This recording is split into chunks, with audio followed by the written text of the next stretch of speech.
Good morning, Let Me Word. I'm Pastor Niel here with your daily word or daily devotions for today. I have a question for you today. Have you ever been caught in sin? Or the flip side of that question is, have you ever caught somebody else in sin? And if I have to take a guess, then I would say yes. You probably answer yes to both of this. That you have been at some point, somebody discovered something about you, or you have discovered something about somebody else. Well, I want you to know, and sometimes we don't talk about this, but in the church there is sin. Sin is all over the church. And Danny Stokes says something that I find interesting. He says, if we do not know how to deal with sin, then we do not know how to deal with people. And I think that's true, because sin is part of life. And oftentimes in the church, we are hiding away from these things, and we just want people to change their behaviors. And as long as they look good, then we're okay. So what we do is we want people to stop. And what that creates, instead of helping people through it, what that creates is a culture of law. So people are just doing the outward signs and doing the right things, pretending to be something that they are not. And because we didn't help them to walk through the steps of sin, and that could be you as well. So I want to read the scripture. It's in Galatians 6 verse 1. And it says, brothers, if someone is caught in a sin, you who are spiritual should restore him gently.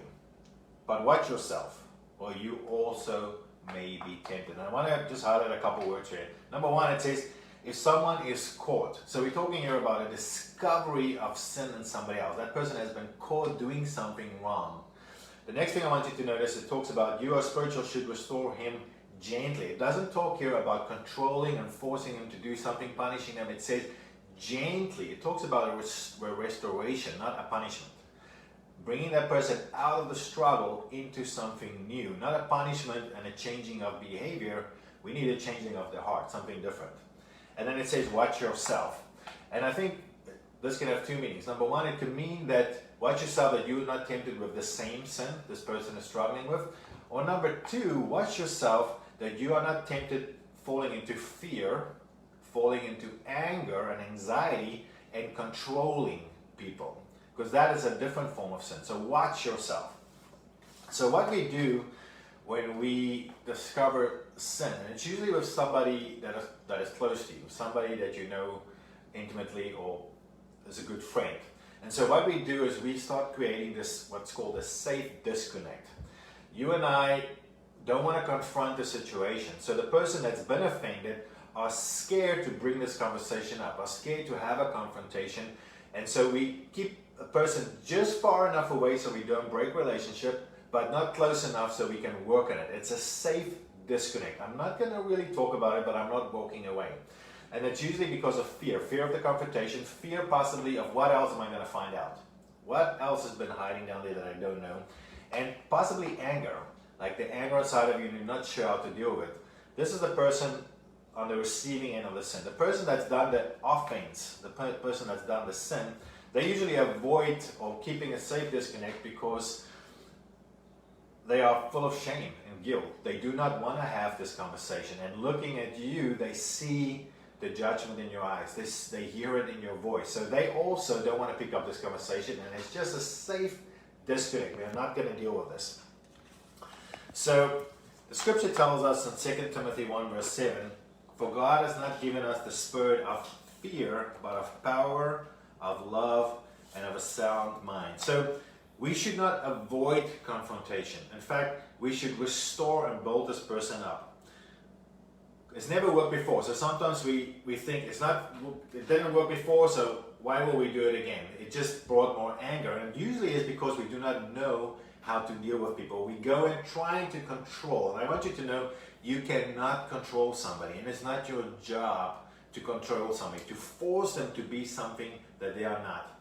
But there's a couple of steps I want to leave you with today to help you in these conversations. Remember a couple weeks ago I said, make right what is wrong. And this is a good time for us to spend on our relationships.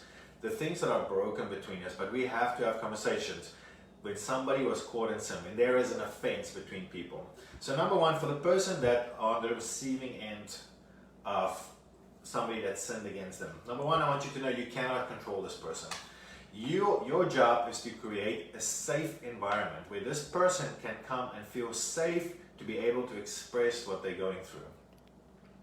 You have to be gentle, talking to this person, hearing them out, listening to them, and not being judgmental. And then go with humility. That person has to know that you have their best interest in heart. If they don't feel that safety, that trust, they will not talk to you. And in fact, they will go in hiding and just find different ways to do what they've been doing. For the person that's done the offense, I want you to know that there is a way out. But it takes one step at a time. One step at a time. You have to make a choice. Do not look far in the distance at this big picture of me being totally free, because you might have struggled with this for years and years, and it's too big a thing and you don't know how to grapple with it, you don't know how to get there. What I want you to do is just focus on the very next step. The Lord is a lamp unto our feet. So just the very next step. What is it that I can do right now to keep me from falling into this sin again and on this struggle? So I want you to know it's a choice. But if the choice is hard, then go to prayer. If you struggle with the choice, spend time in prayer with the Lord. If prayer is hard, for some of us it's hard to get into prayer, then spend time on the Word. Just study and spend time on the Word, because the Word enlightens us and sets us free. The truth will set you free. But sometimes even spending time in the Word is hard for you, that habit of spending time in the Word. And even if that's hard, find support.